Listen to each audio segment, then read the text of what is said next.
तो इस तरह की जो घटनाएं घटी वो इस दास के हृदय में दरी गई। फिर धीरे धीरे परमात्मा की दया हुई, परमेश्वर ने आशीर्वाद दिया, गुरुदेव ने उपदेश दिया, नाम देने का आदेश दे दिया, दीक्षा देने का। दास ये सर्विस करता था। सर्विस के दौरान ही सैटरडे संडे को सत्संग करने लगा। 2 वर्ष सन 1994 में इस दास को नामदान करने का आदेश हुआ।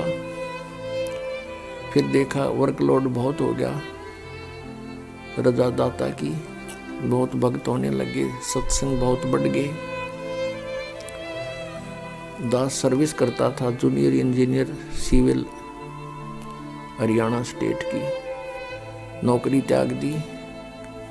एक ही काम हो सके था, या तो परमात्मा का आदेश पालन हो सकता है या फिर वो दूसरी नौकरी हो सकती थी। तो उसमें नौकरी त्यागने से पहले मन में बहुत विकल्प संकल्प उठे।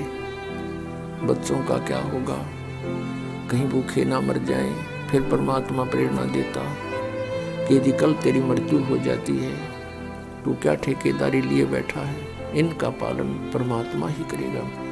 इस तरह की बहुत सी उतार चढ़ाव के बाद फिर परमात्मा ने दया बख्शी, या सेवा दे दी, मजदूरी दे दी इस दास को, उसके बच्चों को जगाने की, उन धनियों को जगाने की। दास को एक कुत्ते की ड्यूटी मिली, भौंकने की। आप सभी धनी हो, आप पिछले पुण्यकर्मी प्राणी हो, आपको जगाना इसलिए आवश्यक है कि आपके चोरी हो रही है, आपकी अनमोल जीवन नाश हो रहा है। जो जाग जाता है कुत्ते के भौंकने से आवाज सुनकर, वो अपना धन बचा लेता है। और जो उस समय भी गफलत कर जाता है, सोता रहता है, तो सुबह वो देखता है तो उसका बहुत लॉस हो चुका होता है। तो पुण्यात्माओं, ये वो शुभ दिन है, ये शुभ अवसर है जिसके उपलक्ष्य में ये 5 दिवसीय समागम किया गया। फागुन की अमावस्या 17 फरवरी 1988 को इस दास को उपदेश मिला। इस दास का आध्यात्मिक जन्म हुआ। उस दिन के बाद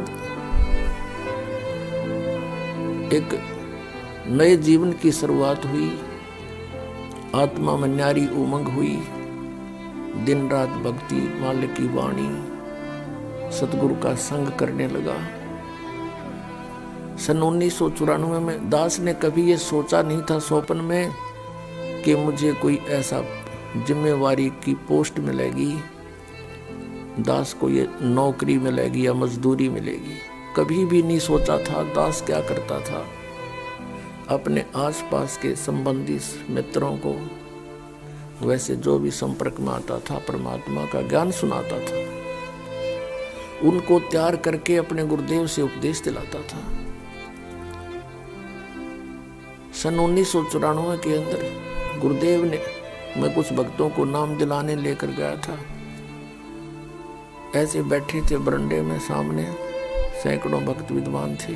उस समय मेरे पूज्य गुरुदेव जी की आयु लगभग 105-6 वर्ष की हो चुकी थी और इतना सुंदर चेहरा था, लाल शरीर था। 104 वर्ष की आयु में उनका चेहरा देखने योग्य था, वृद्ध अवश्य हो गए थे। और एकदम कहा कि रामपाल इधर आ। मैं बहुत पीछे बैठा था।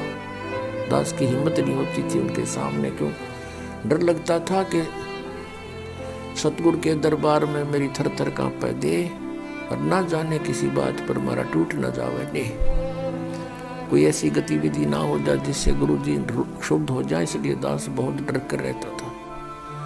नाम देने वाले आगे बैठे थे, दास बहुत पीछे बैठा था। और भी बहुत से नाम लेने वाले, दीक्षा लेने वाले आए हुए थे और दास भी 5-7 को लेकर गया था, वो भी उन्हीं में विराजमान थे। मुझे पुकारा में आगे चला गया, बैठ जा, और कहा कि आज के बाद तू उपदेश दिया करेगा। और वहाँ उपस्थित सैकड़ों तो उपदेश लेने वाले थे और भी बहुत उनके पुराने शिष्य भी थे। सबसे बोल दिया कि आज के बाद मैं किसी का गुरु नहीं, और ये सब के गुरु हैं, इनसे दीक्षा लो। मैं एकदम घबरा गया, कति पसीने आ गए दास के, और वो तो अंतर्यामी थे। मैं इस चीज से डर गया कि इतने जिम्मेवारी की चीज कदे दादा ने करी ना परदादों ने करी नहीं, कि तो देखा नहीं, अनुभव नहीं ऐसा। वो तो अंतर्यामी थे, समझ गए कि चिंता ना करना, तेरे साथ रहूंगा, तेरे साथ मेरा आशीर्वाद सदा बना रहेगा। और फिर कहा कि विश्व में तेरे समान संत नहीं होगा। ये सब